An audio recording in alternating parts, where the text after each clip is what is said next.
誰だって失敗はするんだ恥ずかしい Assalamualaikum warahmatullahi wabarakatuh. Ya, siswa-siswi kelas 8 MTS Babu Salam Raya. Pada kesempatan kali ini kita akan membahas khusus untuk fungsi sistem operasi. Di video kali ini akan ditampilkan apa saja fungsi dari sistem operasi pada komputer. Nah, kalian diminta untuk menyaksikan video ini detik demi detik sampai Anda bisa paham, karena setelah selesai video ini akan saya berikan tugas. Jadi, video ini saya dapat dari Hello Edukasi. Nah, di video ini menjelaskan bagaimana fungsi dari sistem operasi itu. Diperhatikan baik-baik dan disimak baik-baik karena tugasnya harus segera dikerjakan dan langsung dikirim WA pribadi saya. Nah, ini saja. Mohon disimak videonya. Check it out. Pelajaran TIK kita kali ini akan mempelajari tentang fungsi sistem operasi. Seperti apa fungsinya? Tonton video ini terus ya.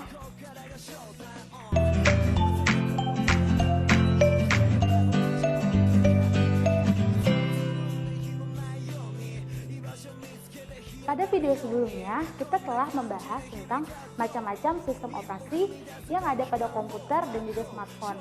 Nah, sebenarnya fungsinya itu seperti apa ya? Nah, sistem operasi ini adalah sebuah perangkat lunak yang paling penting ada dulu pada sebuah komputer. Nah, perangkat lunak ini diinstal terlebih dahulu ketika kita membeli komputer, dan perangkat lunak ini sangat penting keberadaannya. Karena di atas sistem operasi ini semua sistem komputer itu bisa berjalan. Nah, fungsinya yang pertama yakni menjalankan operasi dasar. Seperti namanya, fungsi dasar adalah fungsi yang paling pertama kita temukan saat menyalakan komputer. Ketika kita menyalakan komputer, itu yang membuting dulu adalah sistem operasi. Misalnya, sistem operasi yang biasa digunakan yakni Windows. Nah, ketika komputer menyala, konfigurasi Windows juga akan menyala. Nah, maka dari itu fungsi-fungsi dasar seperti penyetelan suara, kemudian background itu kita setel karena adanya sistem operasi. Nah, contohnya seperti tadi ya, kalau misalnya pas kita nyalain komputer itu kita bisa langsung setting background, cahaya, brightness. Itu karena sudah ada sistem operasi yang pada akhirnya dia bisa menerjemahkan apa yang dari keyboard kita pencet. Misalnya saya mau membesarkan suara, dan itu akan diterjemahkan oleh sistem operasi sehingga komputer tersebut bisa membesarkan suara. Nah, untuk fungsi yang kedua yang terpenting yakni mengatur kerja hardware dan software. Nah, sistem operasi ini selain mengkonfigurasi juga dia mengatur gimana sih jalannya perangkat keras tersebut dan software atau perangkat lunak tersebut sesuai dengan apa yang diperintahkan oleh user atau pengguna. Nah, sistem operasi ini bisa dikatakan sebagai resource manager, yaitu sumber yang mengatur jalannya perangkat pada komputer. Misalnya gini, kalau misalnya kita mengetikkan pada komputer dengan aplikasi Microsoft Word, dia akan dengan sebenar-benarnya membuka halaman Microsoft Word yang seperti user perlukan. Kemudian ketika mengeprint, dia memakai printer. Jadi sistem operasi ini mengatur jalannya hal tersebut. Tidak mungkin dia mengeprint tapi ke scanner, itu tidak mungkin. Jadi itulah yang dimaksudkan, dia mengatur aliran pengguna, apa yang pengguna butuhkan pada komputer tersebut. Untuk fungsi yang ketiga yakni wadah program aplikasi ataupun software. Nah, pada dasarnya tiap perangkat lunak yang diinstal di komputer itu memang terinstal pada komputer tersebut, misalnya pada harddisknya.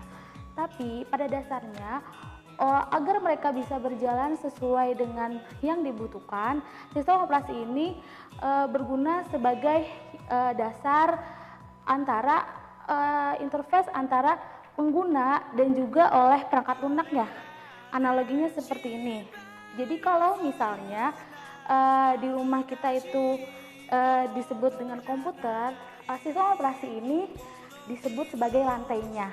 Jadi lantai ini yang mendasari adanya barang-barang seperti meja, lemari. Nah, software-software di atasnya itu berdiri di atas lantai ini, makanya dia bisa berguna. Jadi kalau ada perangkat lunak terinstall tapi tidak ada sistem operasinya, itu tidak akan mungkin bisa digunakan. Nah, untuk fungsi yang keempat yakni menyajikan tampilan. Nah, pada komputer ataupun smartphone, sistem operasi ini berguna sebagai antarmuka antara user dan juga perangkat itu sendiri. Jadi, sistem operasi ini menyajikan tampilan-tampilan yang dimengerti oleh user. Misalnya, ketika kita menyalakan komputer, di situ terpampang ada start, terus ada menu-menu yang bisa kita pilih, yang mudah kita langsung pilih dengan cara mengkliknya saja. Jadi, apa yang user butuhkan akan dimengerti oleh komputer karena adanya sistem operasi ini yang menerjemahkan antara kebutuhan user dengan bahasa komputer. Sistem operasi ini setelah dia bisa mengatur informasi yang masuk ke dalam komputer tersebut, kemudian dia berguna untuk menampilkannya kepada user kembali. Misalnya user bisa melihat teks, grafik, mendengarkan suara pada monitor, kemudian pada speaker, karena sistem operasi ini mengatur keluarannya informasi tersebut. Jadi sesuai dengan apa yang dibutuhkan user. Jadi kalau misalnya dia tidak memerlukan speaker, ya berarti dia tidak mengeluarkan suara. Tidak mungkin dia akan mengeluarkan suara dengan sendirinya. Nah, untuk fungsi yang kelima yakni mengkoordinasikan kerja perangkat.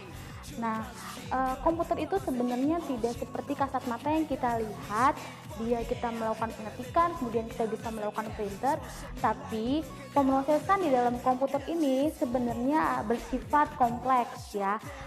Nah, maka dari itu peran sistem operasi di sini akan membuat kerja komputer tersebut bisa lebih efisien dan lebih tepat guna.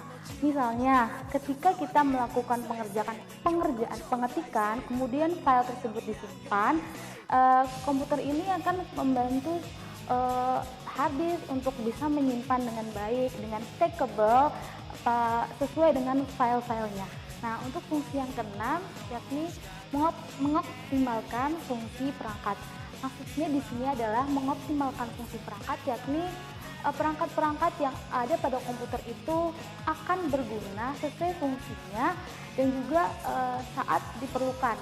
Jadi misalnya ketika kita melakukan penyimpanan dokumen pada saat melakukan pengerjaan di Microsoft Word, tentunya komputer akan menyimpan file tersebut, tapi kita tidak ingin mencetak dokumen, otomatis dia tidak akan menyambungkannya dengan printer.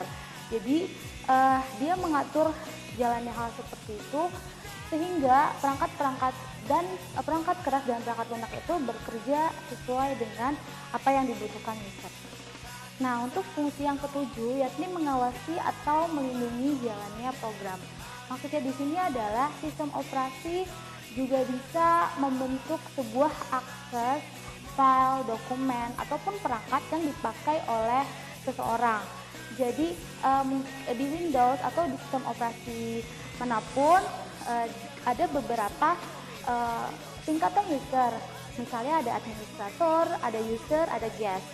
Nah, dari ketiga tingkatan ini sistem operasi tersebut bisa memberikan aksesnya sesuai dengan apa yang dibutuhkan oleh user. Misalnya user A dia sebagai user admin, kemudian user B dia adalah user yang disebut dengan author atau user biasa. Nah, admin ini bisa mengatur apa saja yang bisa digunakan oleh user. Misalnya dia hanya bisa menggunakan perangkat lunak Microsoft Word dan pekerjaan kantor lainnya, namun dia tidak bisa mengakses internet. Nah, hak akses ini berguna untuk program yang digunakan pada komputer tersebut, program aplikasi atau software, ataupun juga perangkat keras, sharing data, dan juga aliran data internet. Nah, itulah tadi adik-adik bagaimana sistem operasi pada komputer ataupun device pintar lainnya itu berguna pada perangkat tersebut. Nah, sebenarnya ini sudah diringkas ya agar mudah dipahami. Nah, Untuk pelajaran selanjutnya, adik-adik bisa komen di bawah untuk video-video apa lagi yang akan kami jelaskan. Nah, sekian dulu ya pelajaran kita hari ini.